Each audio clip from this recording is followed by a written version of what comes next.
Okay, let's get started. I know what to do. Lot 2455, the 1913 nickel. 2,750,000. Looking for 2.8 million. 2.8 million, now looking for 3. Prior. Prior 2.8, now 3 million. I have 2.9 million. 3 million. 3 million, now 3,250,000 I'm looking for. I've got 3 million with my boss over here, representing an agent, and he wanted 3.25 million. 3 million with the agent bidder, looking for 3.25 million. Where's my bid of 3.25? How about Heritage Live? Anybody looking out there want to bid on the 1913 nickel? I don't think you'd mind another increment. 3.25 million? You got anybody? 3 million go to 3.25. Last call. $3 million one time. $3 million twice. Asking for 3,250,000. The cut would be 3.125. What's that? Stand by. Standing by. That's another one of my bosses. I've got 3 million with Prez over here.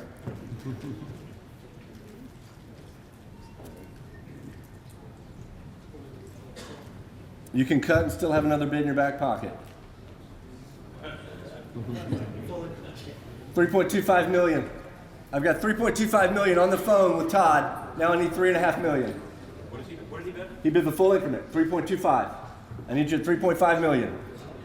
Out. 3.25 million, needing 3.5 million. Any advance to 3.5? 3.5 million? I think we're done here. Anywhere else? I'm going to sell it. 3.25 once, 3.25 twice. Sold. $3.25 million.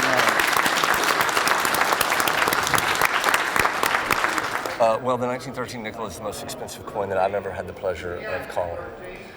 It's very exciting. It wasn't as if we opened it and didn't get any bids, or maybe got one bid and that was it. There were bids from the floor. There were bids from the telephone. There was a podium bid, and there was an internet bid, a left bid. So we had multiple bids, multiple staff members executing bids on behalf of other people. And it resulted in a $3.73 million hammer, including the buyer's premium price for the coin.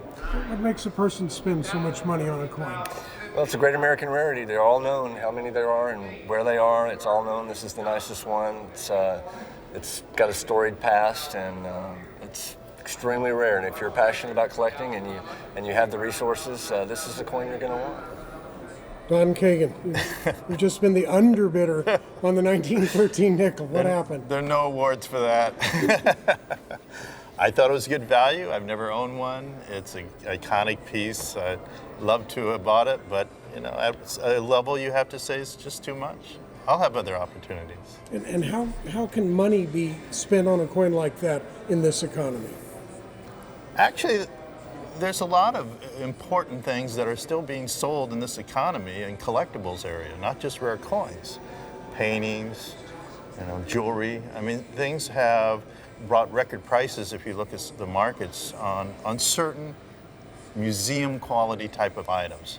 This is one of those type of things that just have so much history and marketing going for it. It's just one of those cool coins.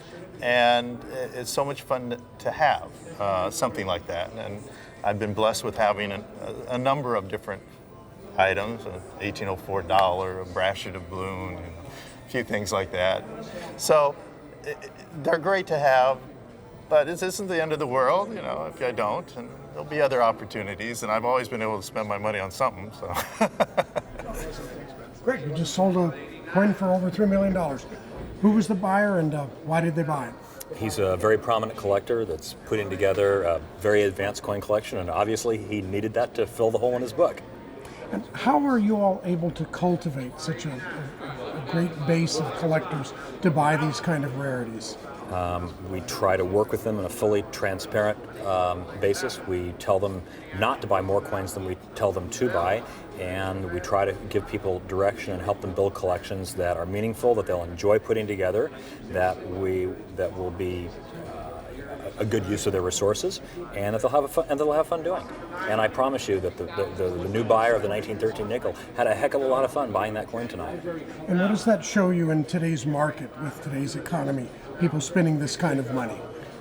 It shows me that when something comes along that you may never have another opportunity to get, that people still have money to buy things like that. Where people are trying to save their money is things that are more common that they think will come along later on. They're going to keep their powder dry and wait for something that's a truly once-in-a-lifetime opportunity and spend their money there.